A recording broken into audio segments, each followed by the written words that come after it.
শনিবার বিশালগড়ের অফিস টিলা দ্বাদশ শ্রেণী বিদ্যালয়ের মহিলা ভোট কর্মীদের দ্বিতীয় পর্যায়ে প্রশিক্ষণ দেওয়া হয়।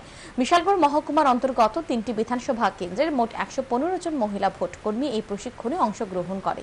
দ্বিতীয় পর্যায়ে মাস্টার ট্রেনাররা তাদেরকে ইভিএম সহ আনুষঙ্গিক বিষয়ের উপর প্রশিক্ষণ প্রদান করেন।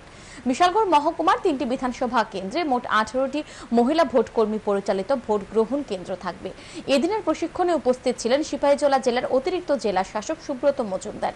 তিনি জানান, নির্বাচন কমিশনের নির্দেশিকা মোতাবেক প্রতিটি বিধানসভা কেন্দ্রে 2টি করে মহিলা ভোট কর্মী পরিচালিত ভোট গ্রহণ কেন্দ্র থাকবে। এই সকল ভোট গ্রহণ কেন্দ্রে যে সকল ভোট কর্মীরা দায়িত্বে থাকবে তাদেরকে এদিন দ্বিতীয় পর্যায়ের প্রশিক্ষণ দেওয়া হচ্ছে।